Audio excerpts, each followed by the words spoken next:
Welcome to Word to Your Mama, episode 5. Cinco kids. Thank you so much for listening. If you're not starting backwards, if you're started from the trailer to this, welcome. Thank you so much. Today we have Dr. Rachel Raimist. She's my homegirl from a long time ago. She ended up moving away from LA. So we kind of lost touch, and then we reconnected. Her stories crazy, incredible, and inspiring, and it was fitting that we recorded this the day after we had the great loss of Ruth Bader Ginsburg. But we talk about everything. She's a director. She has her PH.D. She had a tenure at college, and then we find out why she gave that up. Because it's never too late to follow your dreams. We talk about from rap life to single mom life, to tragedies and connections that we have, and making and creating safe spaces for women, and just the fucking bullshit you have to go through being the only one, or the, or the few, in the different spaces. So let's straight get into it. I think you're gonna love it. It runs a little longer, and she was like, "Oh, you can edit," or did I was like, when I listened to it, I was like, "No, we need all this shit."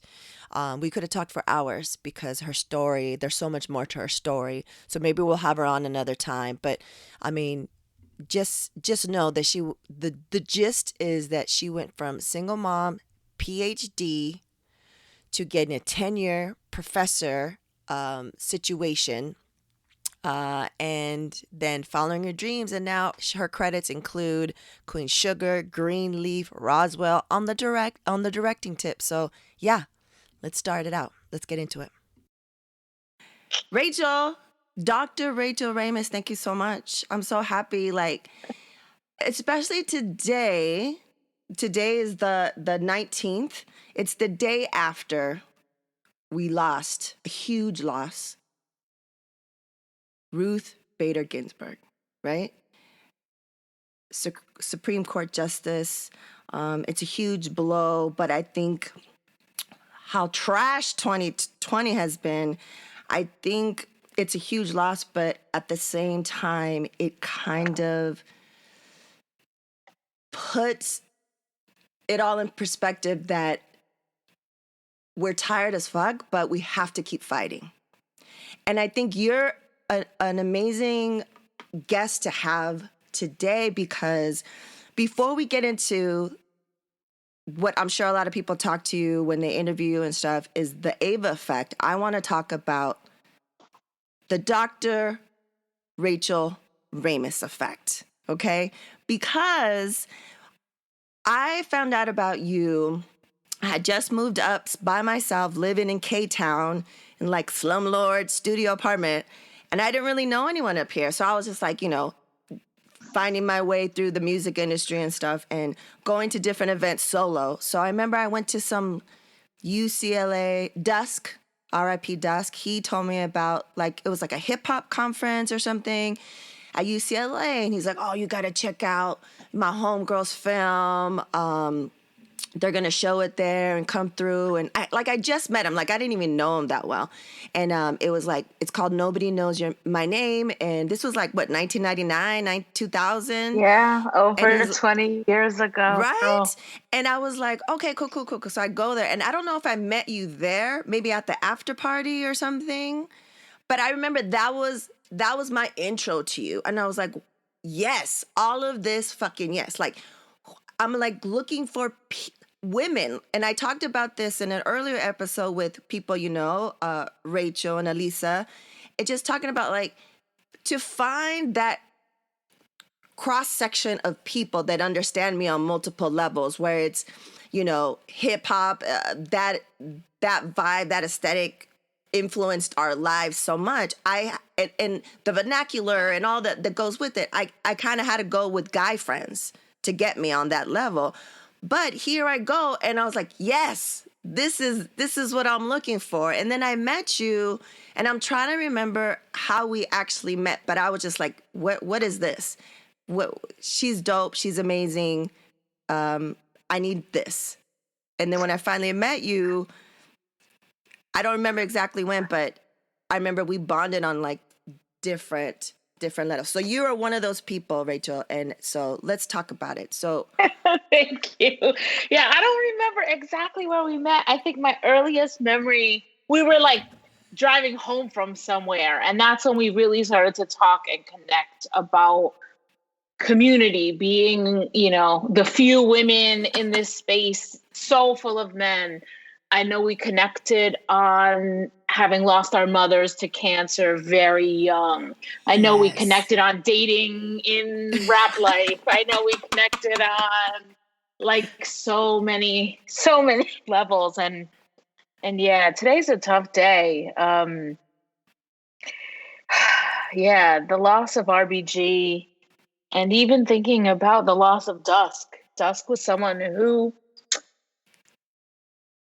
he brought community together. He was someone who, like, I met, I think, at like DJ Bonds' spot, and then I DJ met Dusk Bonds. through that, and then we were just all in the scene. And then I'm like, I'm doing this thing about women, and would you DJ at the party? And he's like, but I'm not a woman. I was like, but you bring a community and safe space for women to be. And so it wasn't just about only women's spaces, but spaces and places that we all could connect and support each other and lift each other up and teach each other and really be on some knowledge, because there's so much misinformation. And I thought that was just the past, or like people just didn't know or understand hip hop, or they were just hating on us because we were, mostly socioeconomically disadvantaged kids and Black and brown kids acting wild. And we were wild, but we were also like down and conscious. But to see now, now 4 degrees later, including a PhD, I've traveled the world and back, and the fight is still, in a sense, the same. We've made lots of progress. There's lots of pockets of hope. There's so much community, and we have to organize right now. But I just read a social media post by Loira Limbal, who's a documentary filmmaker, works for Firelight Media. She's just an amazing part of this community. And, she was articulating the frustration that I feel, that many of us feel, of being in this two-party system where, we're going to fight and we're going to vote and we're going to do all of this, but it's still where we're on the margins of all of it. Like the electoral college is broken, the XYZ, right? There's one Ruth Bader Ginsburg. I just rewatched, or there was one, and hopefully there will be another and another and another. But I just rewatched the RBG documentary last night on Hulu. And, she had this philosophy that like change is slow, and that it has to happen like one thing after the next. And one thing in hip hop, I've always been impatient and wild, and like, I want, like, this what needs to be, and we need to do it. We're doing it right now. And that's the way it is. And so I think that's, part of my frustration, even though, now I'm grown, I still don't like the pace of how things happen. And that's incredibly frustrating, but we can't lose sight of even small gains, even small parts of this. Like, even though the candidates are not the ones I would have chosen, it takes a certain kind of person to be willing to go and fight against all this, frankly, evil. Like the kinds of policies, the fact, I don't know, there's still kids in cages. We don't hear about it because it's not the top of the news.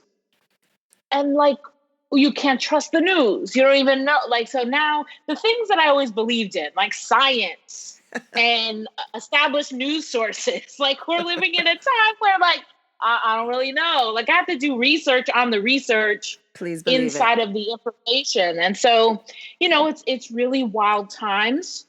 And excuse me, my asthma is going wild. Fires, earthquake last night. Ugh, the worst. Floods, tornadoes, like all of the things are happening right now because everything feels so out of balance. And so that's what I'm on. I've been on what I call a pandemic positive. Like, how can I be the change I want to see in the world? I've been gathering communities of women. I've been teaching for free, even though I get paid to teach. Like that's my day job side hustle outside of directing television. But I've been doing it and building a community of about 400 women directors and creatives. I've been mentoring students. I'm teaching my own kids who are in the back behind me. And I am tired, but tired is not much. It's just a small price to pay for how important it is right now for us to do what we can, even within our own families, have those tough conversations in our communities. And yes, we have to vote, but again, that's one little piece of this. Yeah. So right now, it's just real heavy times. Yeah, it's a heavy Saturday. And I want to get back to the history of you, right? So we meet, we bond on the fact that at the time, back in the days, that we were, when you're in your 20s or however, we were in our 20s, right? You're already kind of lost. You're kind of already trying to figure out so many things because you're not a teen, you're not a full-blown adult. But then you and I kind of just had that extra layer since we lost our mothers so early. And it was hella unique. Rare to find someone that comes from a similar world, and at the time we were full blown, like, all activists and stuff like that, and then but also hearing the loss and seeing how that affects. But you talking about you're tired, right? And we know to think of all the things that Ruth had to go through when she was the first of a bunch of shit during those times. And so I think you're the perfect person because so I get to know you. And then remember we started having those dinners at your place? It was like Miranda, Asia Warren, from like all that stuff. And it was just like a small group. It was like, right? Mid-city LA. Mid-city. And it was just a place where we could just talk all the shit of all the stuff we were going through, who we were dealing with, the trash dudes that we were dealing with, all the shit we were dealing with being in the industry, right?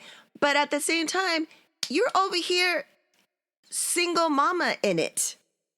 And people that don't know, I called you, I wasn't, just joking. You're a mother, you got your doctorate. Like, after all this shit, you were tired as fuck. Because I'm an older mom. We're Not Your Bird's only 7.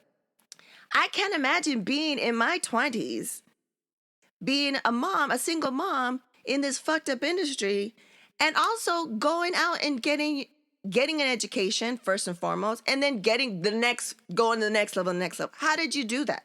Like, it still boggles my mind. I have so much respect for you, Rachel. So break it down. Like, how the fuck did that go down? Well, thank you for all the love. Means a lot. It means a lot. I was 23. I was a film student at UCLA. My partner at the time was a music industry dude who, like, if E40 had an in-store or we had some family gathering, best believe he may have done a 30-second walkthrough at the house, but he would spend the whole day on the road with E40. And that's just sort of the reality of what life was for me. My daughter I got pregnant at 23. Or at the end of 22. My daughter was born when I was 23. She was 6 months old when my mom passed away. Both my parents actually passed away. They both had cancer. They were diagnosed 3 weeks apart. Right before my undergraduate graduation. I finished undergrad on a Thursday, and I started an MFA in directing. There was a boot camp that started on the Monday right after graduation. And, it was tough. It was tough to be pregnant in grad school. I was the only woman in my production group. The people I went to school with were real high caliber, very smart, and have become tremendously successful. People like Justin Lin and Joe Russo. Like, these are the guys that I was making films with And that was what the track I had in mind for myself. Not that I knew they were going to blow up so big and have like the highest grossing films in the world, but like I knew we were doing something. And I was on birth control. Like I went to the doctor, like, wait, say what now? And she was like, well, congratulations. I was like, she said, you know, it says like it's 99.9% effective. Like, congratulations, you're not 0.01%. I was like, I couldn't have like won the lottery. Like, what? Like, what is this? I was like, what? And I honestly, no disrespect to my children, but it wasn't in my game plan to be a mom. I wasn't planning to be a mom. I just wanted to make films and tell stories and travel. Like that was what I was on. And, but then somehow, whatever you believe in, the universe, science, whatever it was, picked me. Because I was like, I took those pills the same time every single day, and surprise! But my parents were dying. And my older brothers, who are 9 and 11 years older than me, didn't have kids. This was the first grandchild. So my oldest, who's now 23, she was the first and only grandchild my parents got to hold. Oh, and man, so something hit me. There was like a weight of like, I have to do this. Like all the things I was scared about, I just said, well, I just have to do it. Like for whatever reason, this is what I'm part of my path. And it wasn't easy. You know, I had friends who said, you know, you can't be a filmmaker and a mom. I had an advisor who called me in and said, when are you going to quit school? I was like, quit school? Like my health insurance, my paycheck, everything comes from UCLA. Like I don't, and now I know it's illegal. Like now it'd be a hashtag. I'd be on the cover of this, that, and the other. But then at 23, I was grappling with, you know, family loss and pain and being 3,000 miles away. My parents were both in New York and I was in Los Angeles. But it all taught me my own strength. And despite not having a straight path in my life, like from, you know, here to here, and then I made it. Like, Mama, I made it. No, it's been a lot of stops and curves and pivots and a lot of things along the way. But what it's taught me is who I am and my own strength and my own ability. And man, the PhD, I needed a lens to understand having survived rap life, like for real. So, you know, I went to film school. I was one of the only women in all of production. And then there would be like another one and another one. And like, we would be like, hey, waving across, like, how's it going for you? Because like, you know, and just all the things of guys taking cameras out of my hands because that would happen on a shoot because I'm short and I was little and petite and all the things. And then just being, you know, like discounted or underestimated by too many people. And then, you know, pivoting out of what I would call mainstream Hollywood and doing all kind of rap stuff. Like I was filming concerts, producing rap videos, going on tour with artists, you know, writing for and photographing and filming for, you know, magazines like Source, Herb, Vibe, all those kinds of things. And really making my living off of producing hip hop media. And then I moved to New York when my daughter was like 2. And it was like my dream job. It was like cool, urban hip hop. I was on the team with some amazing folks that started Complex Magazine. And it was like, I was traveling, I was shooting, I was like in the thing. And then they decided to make it a men's magazine because like the kind of men's magazines with girls in bikinis was the hottest thing in hip hop and in really magazine culture at that time. And so my dream job quickly became a feminist nightmare. And I left New York, moved back to LA, and I was still working for Echo. The company at the time was the parent company of Complex. I was shooting like marketing videos and like kids wearing Echo Rhino clothing and stuff like that. But it wasn't Complex. It wasn't the like cool urban skate. It was like, it was fine. And then I got an alert on my SkyTel two-way pager. Remember those? Sky, Those are the yep. big SkyTel. And in the club, it had like an infrared beam, and you'd be like, beam me. And that's how, totally. That's how the rappers used to get your number, like from beaming you from your SkyTel. So I got an alert from All Hip Hop that said, Gwen Pugh at the University of Minnesota teaches first ever class on women in hip hop. And I was like, you could do that? Like, I could do that.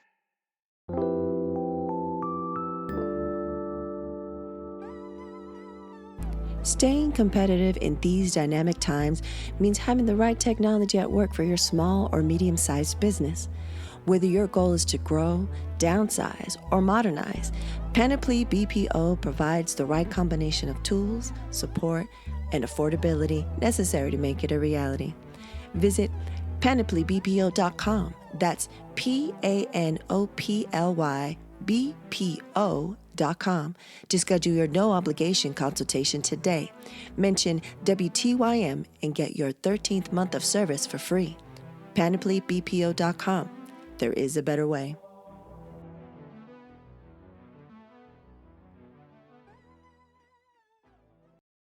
And a friend of mine she was a PhD from UCLA who I knew from Chicano Latino Film and TV Association that I used to run. We did a film festival and all kind of things at UCLA. And she was a professor of Chicano studies and education, but she studied specifically the representation of Chicanos and Latinos in Hollywood movies in a classroom setting. So like Dangerous Minds and Freedom Writers and basically Black and brown kids like wilding out. Excuse me. So she said, I was editing a video for her to take to an academic conference, and she was like, you should get a PhD. And I was kind of like, what's a PhD? And like, why would I ever need that? Yeah. Like, it was a miracle that I had an MFA. Like, my mother grew up in the East River Housing Project. Like, she didn't get to go to college. She married my father. This is a much longer story, at 16. And then she went to college. She went to community college when I was in elementary school. So we used to sit at the kitchen table together and do our homework. And my older brothers would help her do math and things that she didn't remember how to do. And she became a nurse. And so I saw that she was set on this goal, and wanted to do that. And so let's try to make the story shorter. Basically, I finished my friend's video, sent her off, and that night I stayed up and I wrote an essay about what it was to be one of the only women in film school, what it felt like to be one of the only women in hip hop. I was the only woman on stage, like a concert shooting. It was only me on stage, which was ridiculous. And, that's where nobody knows my name came from. It's like, who am I? Nobody. Like, no, like what? What are we in here? Like, people only knew me as so-and-so's girl, right? Or so-and-so's girl with the camera. Like, people know that I had a name back then. And so I wrote an essay about all of that, and I made a copy of my documentary on VHS, and I overnighted it on Jive Records on their FedEx account. I sent it to Minnesota. And a week later, I got a call that I was accepted into the doctoral program in feminist studies there.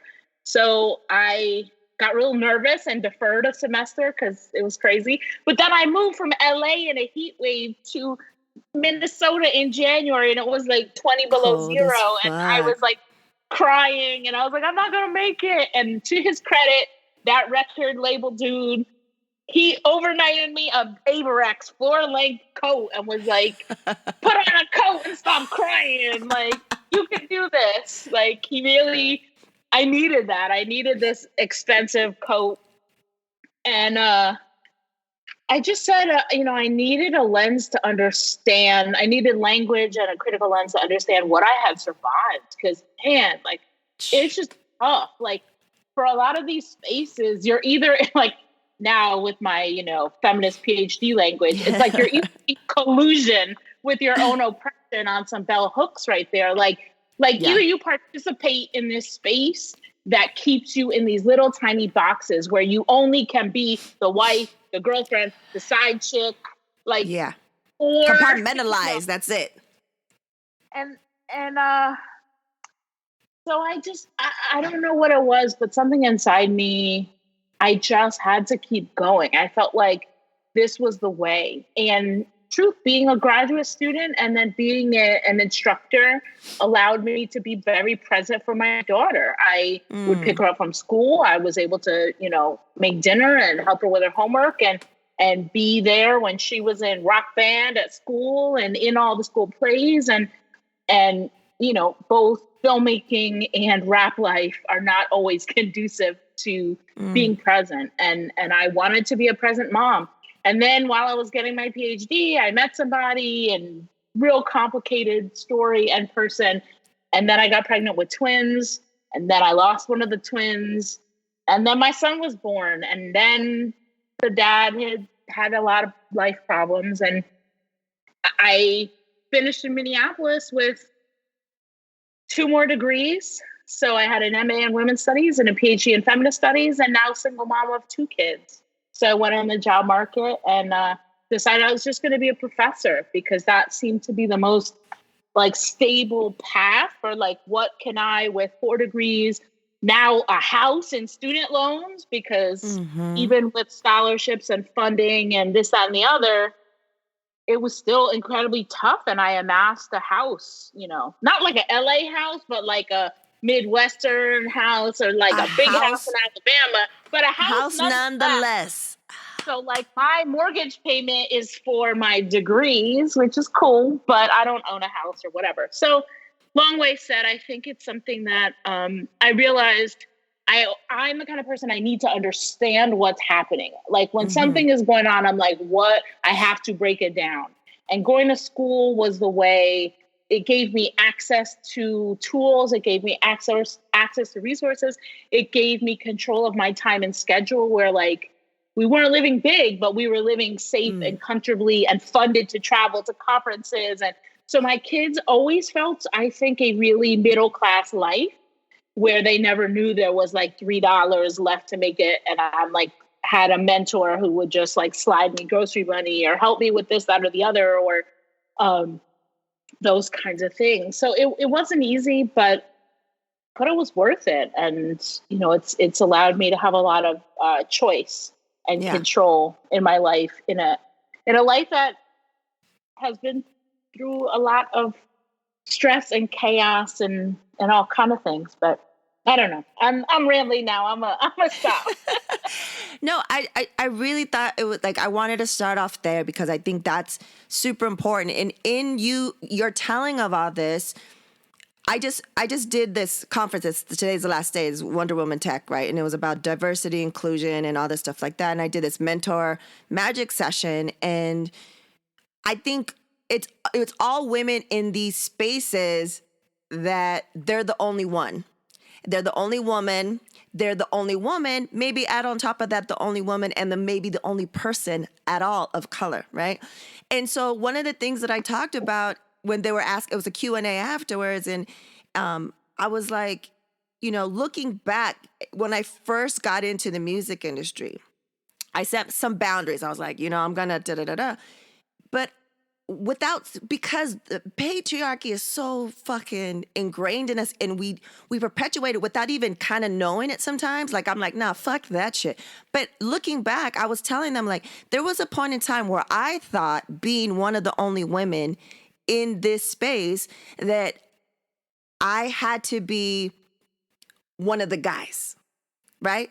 So they could respect me and da-da-da-da-da. But then I had to really see what that was about. You know what I'm saying? I could be whoever the fuck I want to be. I could do whatever. I was like, I'm going to go in, and I'm not going to fuck a group of dudes in here, and I'm going to keep it real legit. And you know what I'm saying? So what? Same. I said the same thing. I told myself all those lies too. Okay, it was a badge of honor. If you're in this crew of these folks. And yeah, but and no. So... And one of the crazy things too, when I first started out, guys would come out, try to be your mentor and try to say they got you.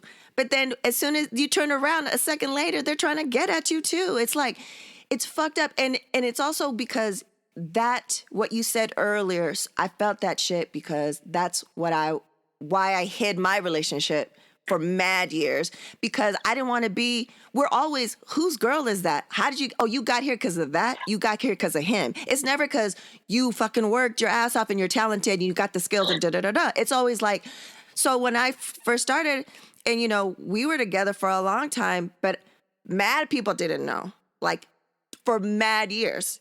Like later, I was like, remember that time you tried to introduce us? We were already dating. I was I was really trying to, and it's sad that we have to try to do that, you know, try to shelter ourselves and do all this stuff. And so I was thinking, like, the things you talked about, someone could be listening and they could be the only woman in the first VR something, or the only woman in engineering or neuroscience, but they know this feeling. It's fucking universal. It doesn't matter, right? We just happen to be the ones in a fucked up already industry that's crazy and could be super evil, but then go deep down and go into the hip hop side of it during the 90s. Like, you know, I'm really looking forward to a time when there's no more firsts. Like RBG, why is she still like the first liberal woman?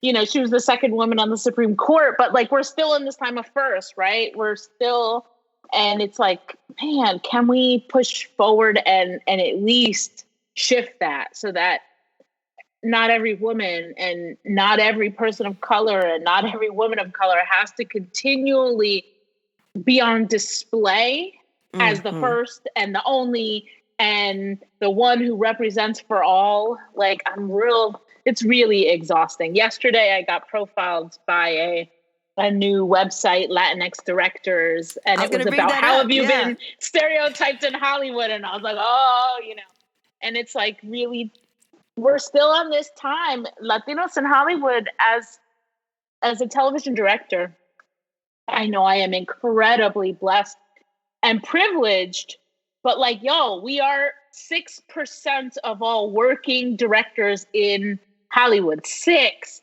like, out of all of us in the Directors Guild, like, we make up 6% of working folks. So it's like our numbers, there's 18,000 members that are like directors and ADs and UPMs and other folks in the Directors Guild, but there's 18,000 members, and the Latinos are the smallest diversity committee. And then it's a smaller percentage of our people that are working. So that's another thing during the pandemic. I've stepped up as a leader within these communities, within the Latino community, the Women's Steering Committee, within the DGA, because again, like I said at the top, I need to be part of the change. I can't sit home just complaining like, oh, I'm tired. Oh, I am tired, but I'm more tired of this shit than I am That's tired. what it is. Just letting tired of being victimized by a system that isn't built for us, by us, or rooting for us to win, but we have to win. Like, our lives depend on it. So yeah, patriarchy, being the one woman. I mean, we grew up at a time where there was like one girl out the crew, right? It was like, oh God, you know, Remy Ma of the Terror Squad, Foxy of the Firm. Always the one, always like the one that they only let the one. Oh, just one girl, right? And then if she didn't sell, they drop her ass real quick. Like nothing. Yeah. You know, I found out even becoming a tenured professor, because I was a tenured professor at the University of Alabama in Tuscaloosa, and it was hard to get tenure. And tenure basically means that you have a permanent job at that institution and you get paid more and you get more responsibilities and things. And you helped vote on other future folks in that department and in the university. Well, I found out after I got tenure that I was only the second Latina tenured in the United States in the area of media production. And I think there's currently 5. There's like 4 or 5. And I gave up tenure, which felt really like a, wow, holy privilege do I have now that I can walk away from this. But seeing that the numbers are the same, in the industry and having the opportunity to direct television, I was like, okay, I can do this. But instead of being a big fish in a really small pond, I can be a small fish in a very big pond. But now I have the skills and the tools and the ability to make waves, right? Like now I have to use the tools that I have learned and take it to a bigger platform, you know. But it's crazy to me that, like, why is that in academia? Why is that in Hollywood? Why is that All in hip hop? spaces. Like, in all these spaces. So and one thing I noticed too, being young and going into the music industry and going more on the promotions on the live music side, the person that really gave me the next level shot was a woman. She opened the door for me. She hired me, but she didn't see me as just whatever I was hired as. She literally gave me a seat at the table at the weekly marketing meetings with the VPs and the talent buyers. And I was like, I don't know what the fuck is happening, but I'm about to learn a grip of shit.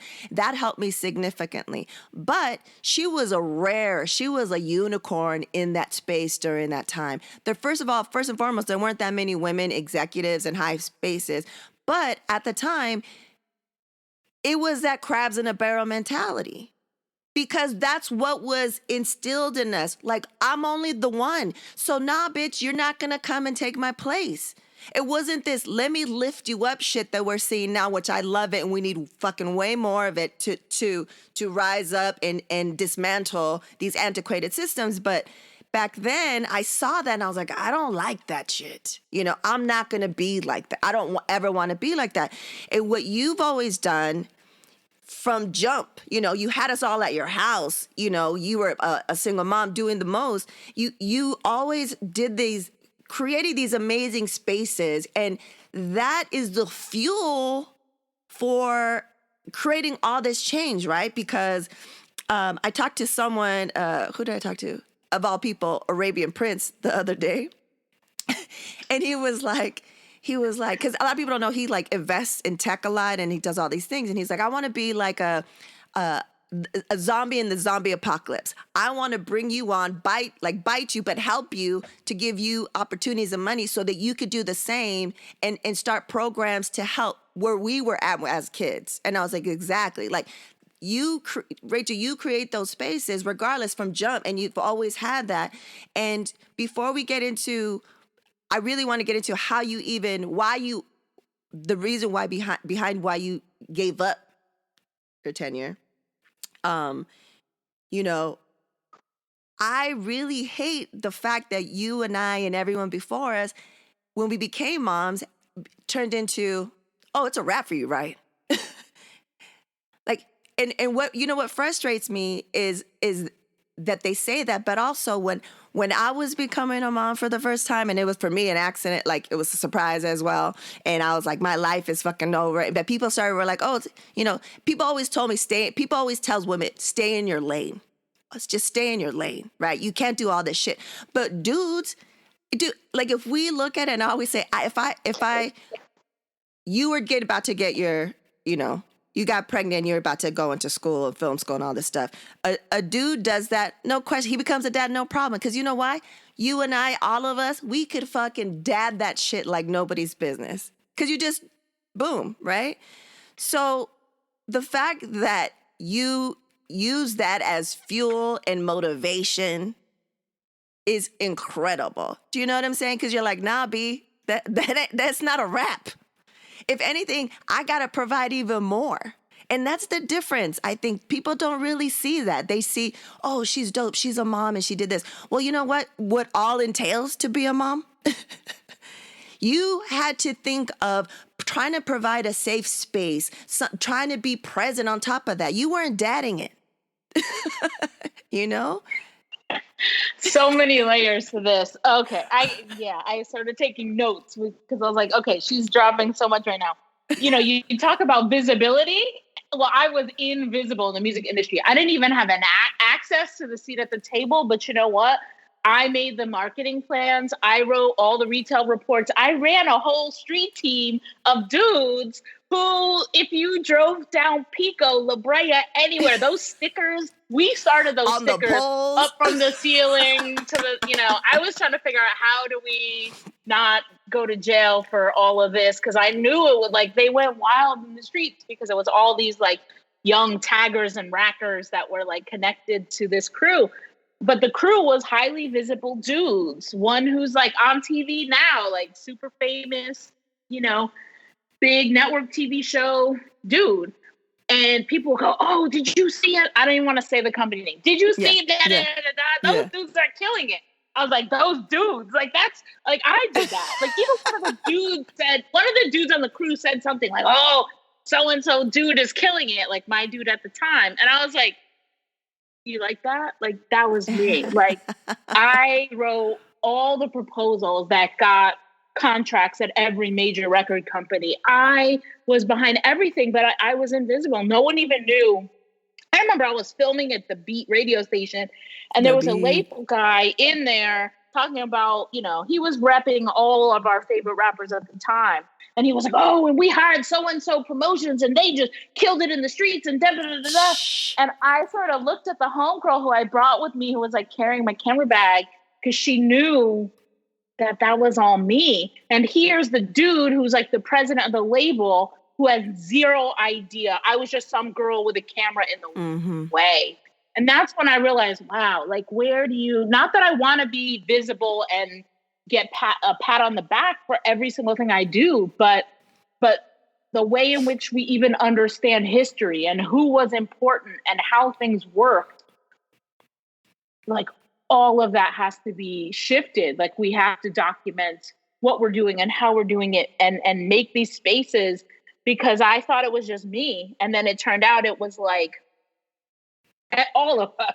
Like, we were behind someone else. And what I really dug into, especially as I started in grad school studying women's studies, was the history of women of color feminisms and the way in which women of color feminisms would, like, these feminists would sit at their kitchen tables because that's all they had access to.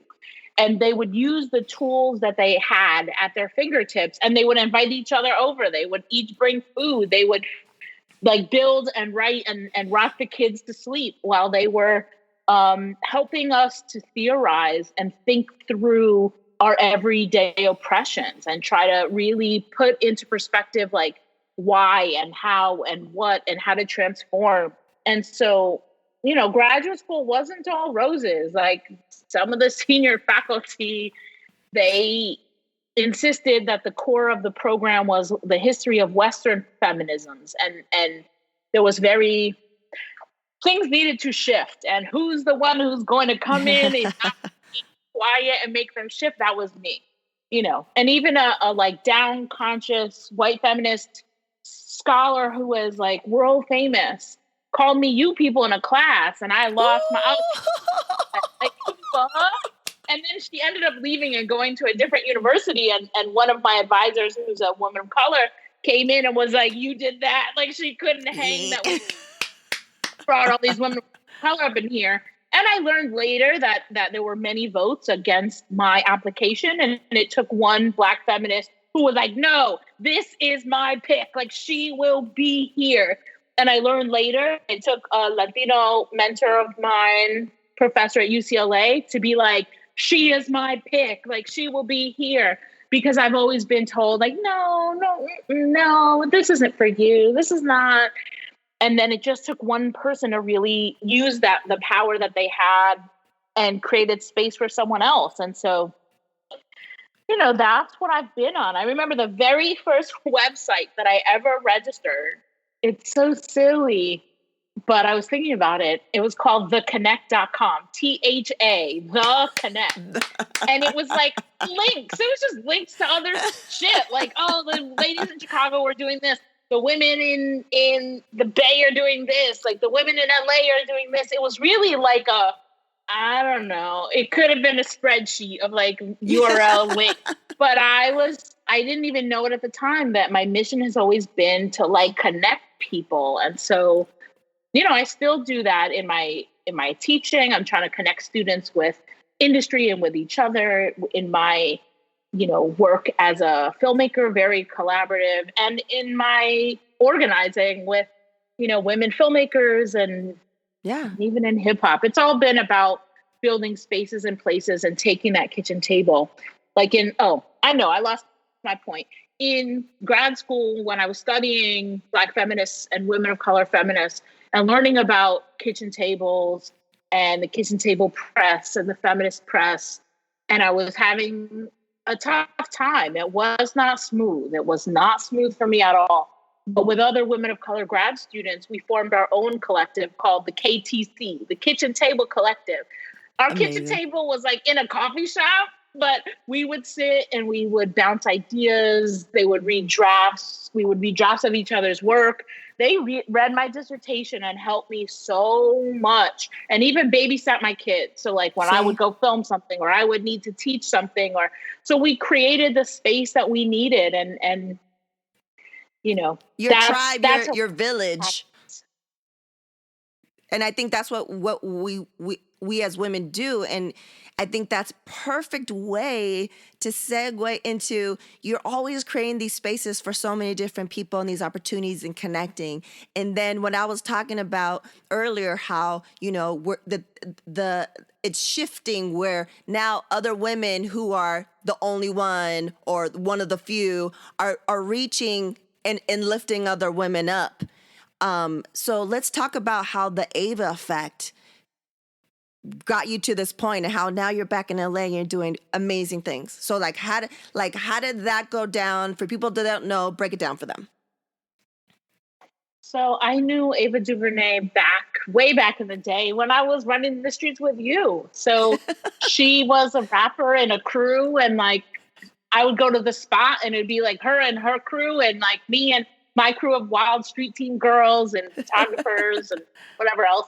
And so you would acknowledge the other women because there were not that many of us. And I sort of met her in that capacity first. I didn't know her name was Ava. And I was working on a documentary called Freestyle the Art of Rhyme with DJ Organic.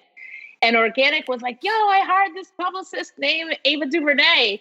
And I was like, Ava DurVernay? He's like, you know her? You know that girl? I was like, I don't know anyone. I was like, I don't know. So he showed me her website or something. And I was like, her name is Lady Eve. That's not... And he's look at the website. It's the Ava DurVernay company. This, and so, I was like, oh, rap life. Right. So that's, I think, the first time I actually was in a work connected space with her was through Freestyle. And then reconnected with her, I think about 10 or more years ago through a blog of all things. So when I got to Alabama as a professor, I was in orientation and there was this woman behind me who was like, hi, Rachel, I'm Brittany. And I was like, hey, Brittany. She was like, I'm in your book. So as a grad student with my mentor, my professor, we edited the first anthology about women in hip hop called Homegirls Make Some Noise. So the professor behind me in orientation was published in the book. So she introduces herself and then we became friends. And she was like, so I have this crew of women that I started with my homegirl, Susanna. We call ourselves the Crunk Feminist Collective. I was like, Crunk Feminist? I was like, Crunk, that's so Southern. That's from ATL. I'm from New York. My people are from Spanish Harlem. I'm not crunk. She was like, girl, if ever there was crunk, you are it. You are honorary. You're in Alabama. You are crunk as hell. I was like, okay, I'm crunk. Get crunk. Let's do this. So I joined this crew and they started this blog. And the night that Ava DurVernay's My Mic Sounds Nice, a documentary she did about women in hip hop, aired, I wrote a piece talking about how beautiful it was and moving and all the things she had done. And I sort of traced from my work, Nobody Knows My Name, through some of the other women filmmakers who I met who made short films and documentaries and other things. And I posted it.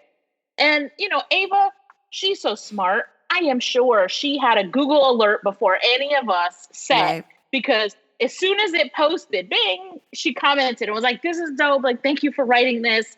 I think we know each other, sis. And so we connected on social media from a blog. And she was like, oh, you're in Alabama? Like, you're a professor? Like, when did you leave LA? Like, what?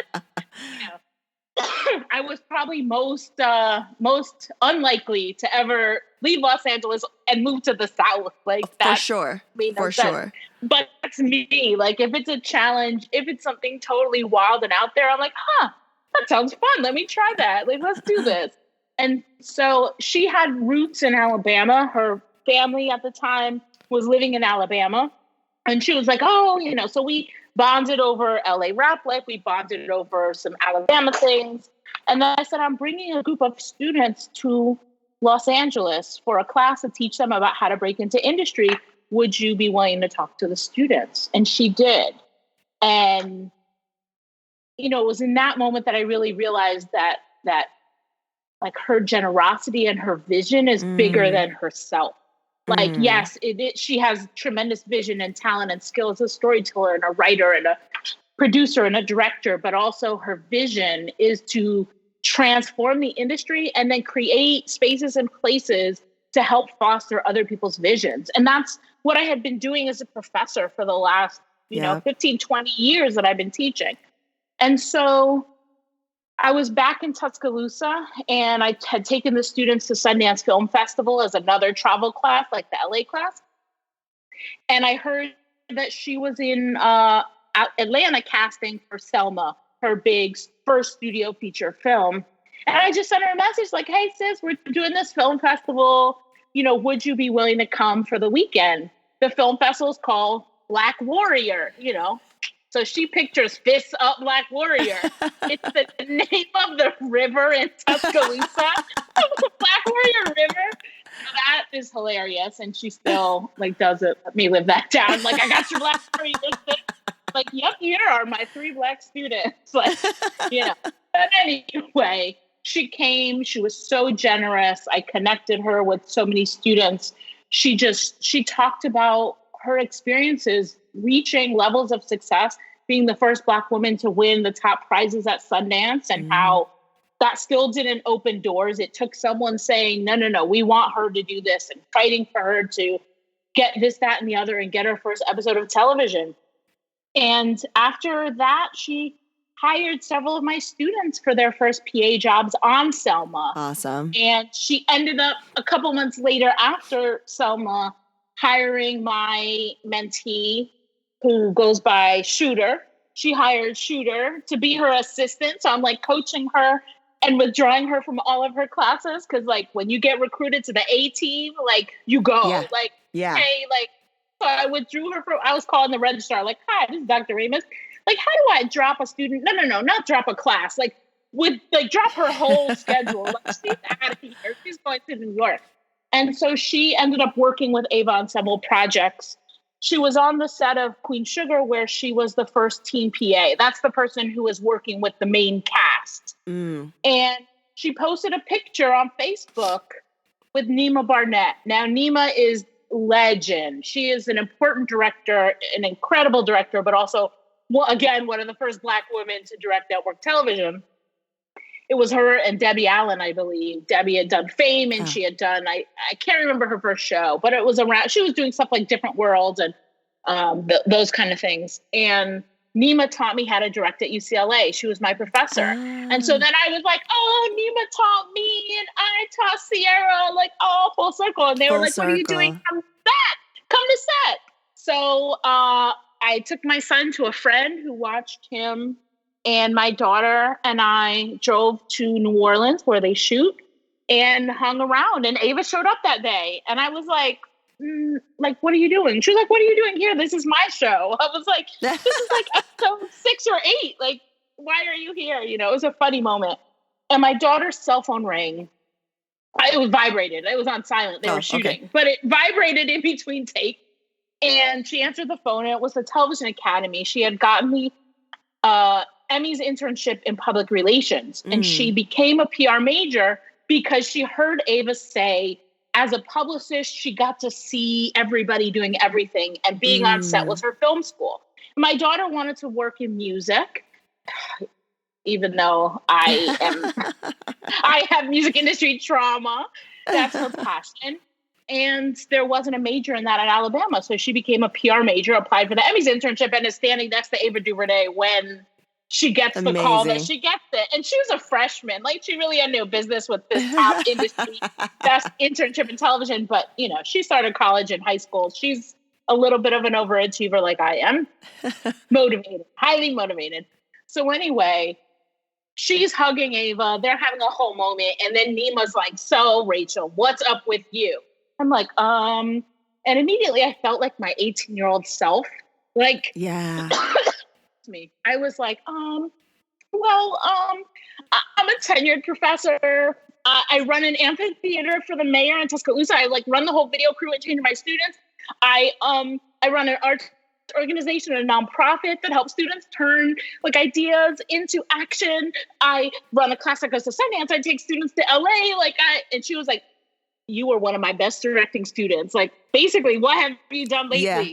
And then I see like chuckling. My student Sierra is like, she is busting out because normally I'm like, what are you doing? How, what? Like, because I learned tables have been turned. Nima's from Harlem. She like plays it straight. She's not like bullshitting with you. She's not playing.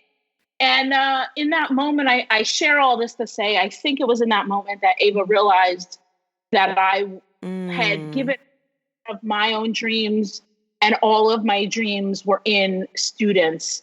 All of my work was giving these tools and lifting up other people. So it was about a year and a half or more later when she called, and it was actually the history of the date was important for me in terms of my own history. It was the date that my son's father had passed away, and that was a big traumatic thing, unexpected. And she called on that day and was like, hey girl, what you doing? And I'm looking at my phone because normally she'll like text or DM. And so I was like, oh no, Sarah did something. Like, it's like, oh, my student, you know, even though she's not actually my student, she's forever like my mentee. And I call her she's my mini-me, really. I adore her so much. And so I was like, hey, she's like, what you doing? I'm like, nothing, like literally nothing. And Wrinkle in Time was about to come out. She's the first Black woman, again, first Black woman to direct $100 million studio movie. Yeah. Why is she wasting her time calling me? Like, why is my phone ringing? So I'm like, hey. And she was like, I don't know why you left LA. I don't know why, what took your path. She had this very beautiful share. And she said, you've done so much for everyone else, and now it's time for you. And I'm like, time for what?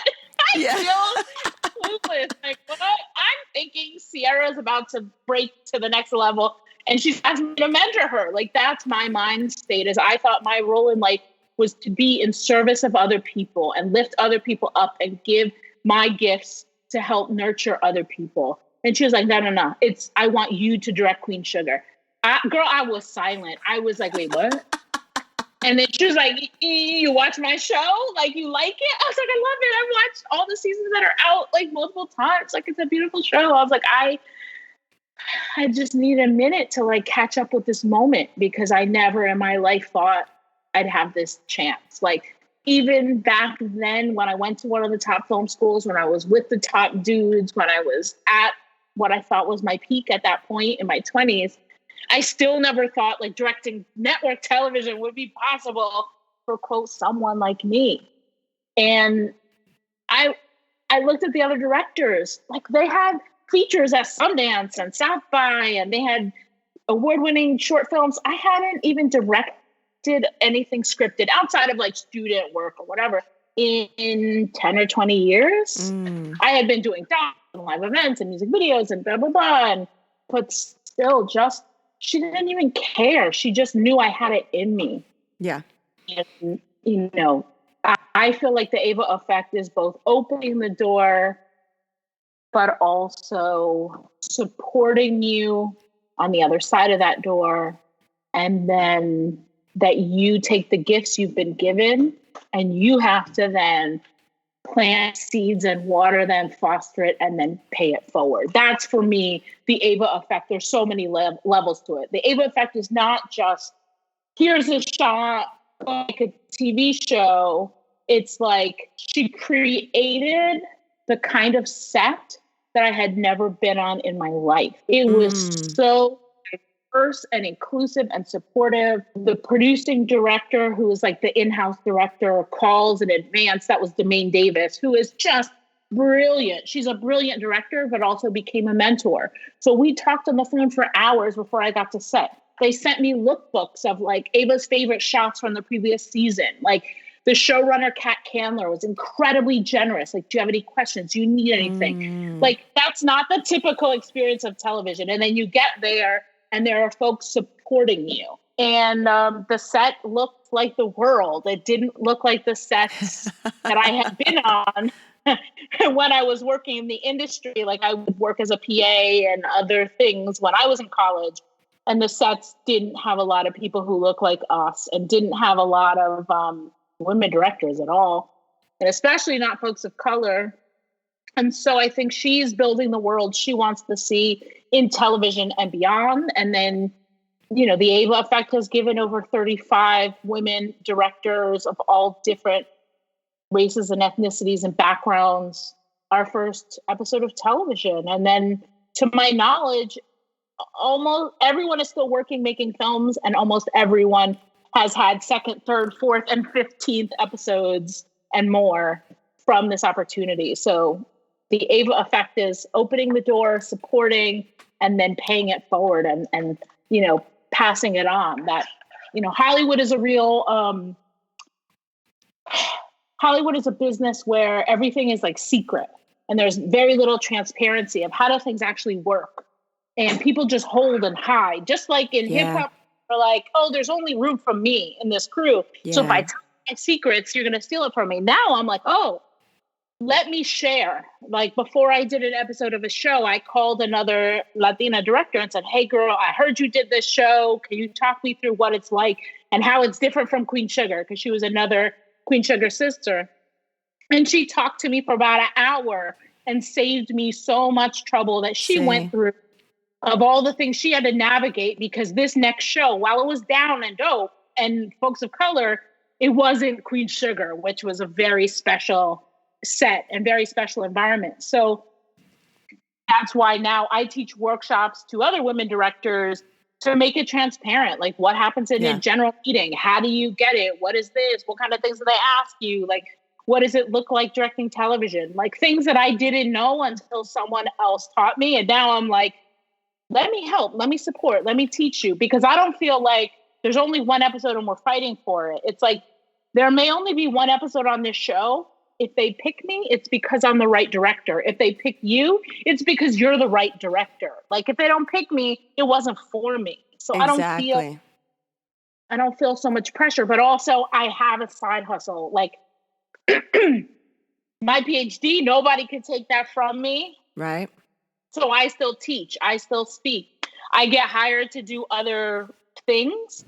So my rent is always paid and I don't feel like I'm working from a place of desperation, but the industry sets it up where it's really hard to maintain a life outside of the industry. And then you feel so desperate or nervous or stressed or like putting all your eggs on this one thing. If I don't get this episode, like how am we going to do XYZ, especially as you're like breaking in and building up your episode. So I don't know. There was an executive over diversity who, after Queen Sugar, I took a leave of absence from my tenured faculty job. I just knew that I had to try, that if I didn't try to see if I could make it in Hollywood, I would be one of those professors who was like old and bitter and like just bitter. And like that one time that I directed that show for Oprah, blah, blah, blah, blah, blah. Like, I know everything. Just holding that like, and living. Yeah, totally. And I was like, I got to try. Because if I fail, I still can teach. I can teach anywhere. But I'm tenured. I could go back. There's all sorts of other professors who go on research leaves and all kinds of things. That like, all the things. And I had already taken a sabbatical, which was one of the challenges. So I took an unpaid leave, not even knowing how I would pay the rent, but I just went on faith. And after I left, I got a call from someone who was like, hey, I saw in the trades that you directed Queen Sugar. I'm developing these things. Do you want to work on these projects with me? I was like, yep. And then I got a DM from the actor Michael Michelle from Queen Sugar.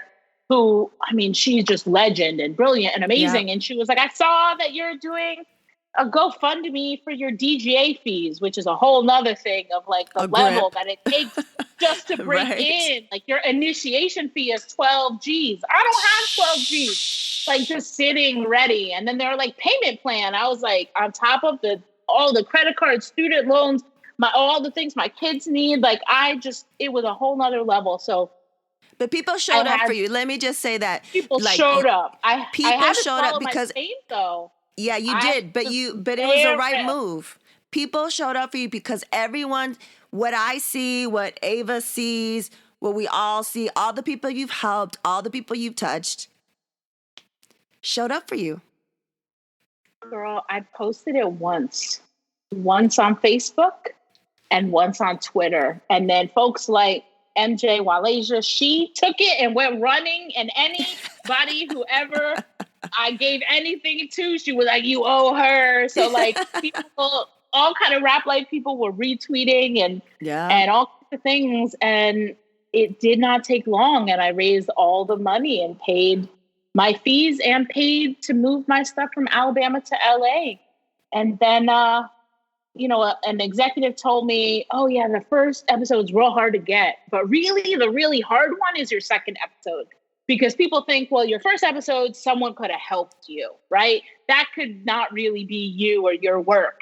So it's the second episode that's really, really tough to get. And she said it usually takes new directors about 2 years. Girl, the next show, I was off. And then she called me back and I was at a diversity breakfast at that studio. So that was kind of cool.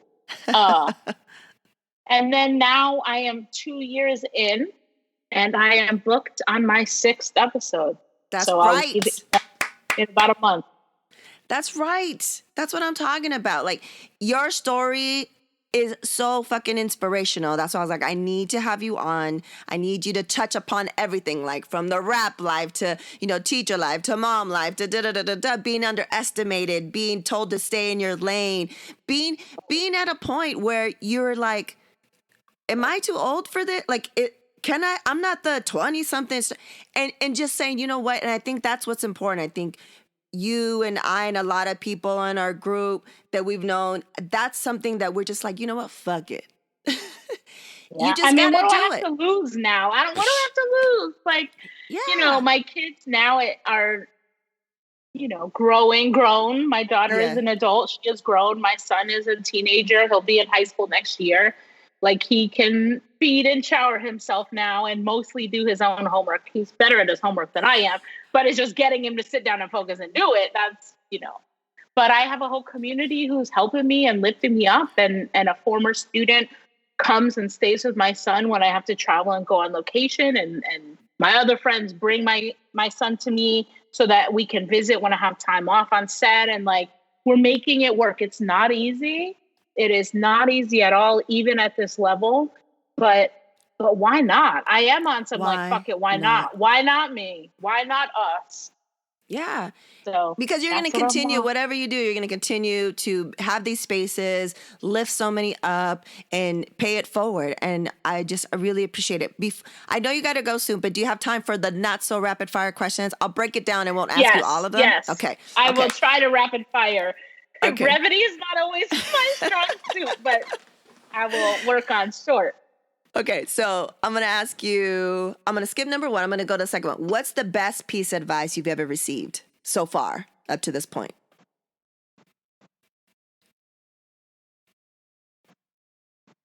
Best piece of advice, man. So much. I am, the recipient of so much advice, and I go to so many talks and things. But I think when Ava says, do your work and show up with something to offer, like you have to have something to put on the table, because that desperation of like, please, please, please, just pick me. Like, if someone approaches you with that energy, you just want to slowly back up because nobody wants to be around that. But if it's like, sis, I totally respect what you're doing, and here's what I'm doing, and you have something to contribute, I think that's the biggest thing is don't Nobody in this world except maybe your mama. And I'm not even in this world to make my kids' dreams come true. I'm in this world to help mentor them, teach them, give them skills to navigate and make their own decisions. Like, nobody's here to make your dreams come true. Mm-mm. So in students, in those cover letters of like, it has always been my dream to work at this company. No, nobody's going to pick you for your dreams.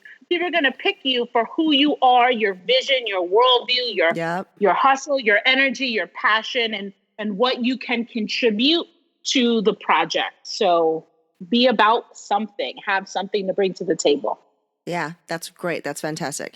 What about, what are you doing? I mean, I feel like just our whole conversation just showed mad examples of what you're doing, but I'm going to ask it anyways. What are you doing to dismantle the patriarchy? So I run this group. It's a crew of 400 women directors and creatives. I just started calling this Saturday Sessions. It's not every Saturday. It's like random ass Saturdays during this pandemic. But it's a space for only women. And people are like, why is that only for women, Rachel? And I was like, because it's a space where we can be open and transparent and honest and support each other and have real talk. And there is no dude who is going to lean over and take a camera out of your hands like has happened to me and I've seen happen to my students. It is a space for us, by us. And yeah, so that's what I've been doing. Is I think I've hosted over 20 hours of events just in the last 4, 5, 6 months, just to break it down for other women who want to work as directors and other creatives in the industry. Amazing. This one's a short question, and then we'll get into the last one. What song do you listen to get you hyped? Like, you hella nervous about something, or you're just like, you just got to calm yourself down or get yourself to that one point to go to the next level. What's your go-to hype song? So my hype song is Annie Up, MOP. And I was in first class. Like, damn, I'm in first class. I made it. Mama, I made it. I had never been in first class until I started directing television. And I was like, they're like, you can go in that line. I was like, wait, what, me? So in my headphones, it's blasting. And there was this woman like, excuse me, I can hear your headphones. Because at that time, I didn't have fancy noise canceling. I just had little earbuds, and you could hear it in first class. She was a big producer on a very, very big show, many seasons in, all with her very white, excuse me. And I was like, wow, I'm not supposed to be in first class. This is amazing. And so I still play that song like when I'm getting hyped up for a show or for a meeting or whatever, because that's awesome. See? That's my energy right there. See, that's what I'm talking about. That's why we're friends, Rachel. That's the level of my song is We Made It by Ghostface Killer every single fucking time. Every single time. So they're like here, the same level of energy. Last question before I let you go is what will be your legacy? Wow. Actually, that one hit me hard. Like, my legacy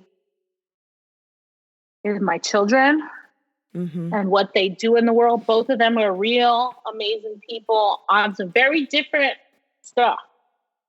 But I think certainly they are already making me proud at 13 and 23. But also my legacy are my students. So I can't say more because I'm in the cone of silence, but like very, very soon I'll be able to share the news. And it's like the biggest news ever for the woman that I've been mentoring the closest. Like right now, she's in first class on the way to do the thing. And I could not be prouder. Every day she sends me voice memo text of like, okay, I'm thinking about this. What about this? What about that? And I'm like, girl, like, do the thing. And seeing that she's off on her life journey. And one of my students who was in that very first class that met with Ava in Republic of Pie in North Hollywood he's an executive now in development. And one of my other students, like everywhere I go, I see the fruits of what I've been doing for the last 10 and 15 years. I had a meeting at Netflix and I hear, Dr. Raimist, what are you doing here? As I'm getting in an elevator, I turn around. It's one of my students from Alabama. See? I get my field memo paperwork from Nancy Drew CW show. And I get a text message, Dr. Raimist, I work at PBS and I'm booking your travel. And it just came across my desk and oh my God. And I was like, I didn't even know that this student was working at this studio. Like I had no idea. And everywhere I go, there's just some other connection of a seed that I have planted and watered and now is growing. For me, all the amazing work that everyone who I have mentored, taught, or mothered, to see those roots are so strongly planted and see them just growing, that's my legacy. That, you know what that is right there? That's the Dr. Rachel Raimist effect, bitch. That's that effect. It is fucking worldwide, forever stretching. You're dope. Thank you so much, Rachel, for doing this. You know how much I love you. I wouldn't have been able to go to Cuba if it wasn't for you. To shoot some of my favorite people in hip hop at E3 if it wasn't for you. And I'm so fucking happy we were able to reconnect. I love you. You're the best. Thank you. I love you too. It is mutual. And congrats on this podcast. It's amazing. And I'm proud of you. Thank you so much.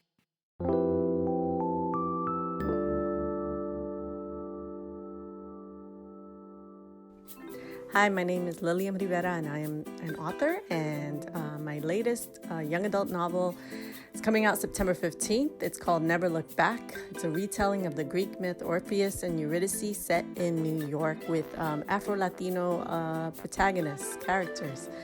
It has bachata, it has Prince, it has love, it has angry spirits and goddess and all kinds of stuff.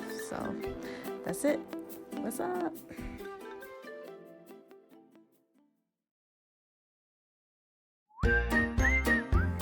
And now, introducing the Supernatural Bear Corner. Supernatural Bear. Hello, I'm the Supernatural Bear, and this is the Supernatural Bear Corner. So today, my cuteness, I wanted to ask you, do you feel that girls can do anything boys can do, or women can do anything men can do, or those that identify in that way? Yeah, I believe. You don't think that men are better than women? Nope. So what you think? What are there any things that women can't do?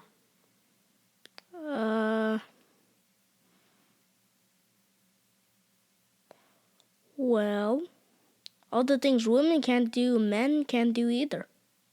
Okay.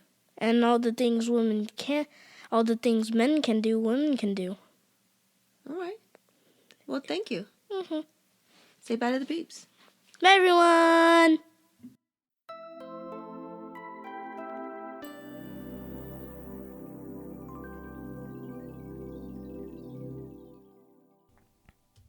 I told you, if you made it all the way to this end part, thank you. And I feel like you enjoyed that shit because, I mean, we touched upon so many topics that I think it's going to be an ongoing theme, especially when I talk to women, and especially when I talk to women in general, and especially women of color in all these different spaces. So yeah, man, she's dope. And watch out, because she's doing what she wants to do. So the lesson is it's never too late. And also, I think the takeaway is, you take care of so many people. As women, it's ingrained in us to always take care of people, to take care of others first. And sometimes, a lot of times actually, we gotta be like, you know what? It's time. It's time for us to take care of ourselves. And if we do that, then we are able to take care of so many more people if we're in the right state of mind. It's that oxygen air mask in the plane situation, right? Put the oxygen on yourself first, boom, you can take care of everybody else. Then you can take care of your child, you can take care of the elderly, whatever. But this is another thing. As women, we do so much, we can handle so much. We run the world, kids. We run the world. So things are changing, but the fight is still on. So let's keep fighting, and let's make this place just that much better. And of course, as always, shout out to Liberty and the Familia over in New Zealand, who should be out of quarantine now, settling in their new spot and living that free, COVID-free life. We miss you. We reap. Word to Your Mama is owned and produced by Ritzy Periwinkle. The intro beat and most of the beats are produced by Nico Beats. Word to Your Mama is brought to you by ritzyperiwinkle.com, DorianSharp.com, and PanoplyBPO.com.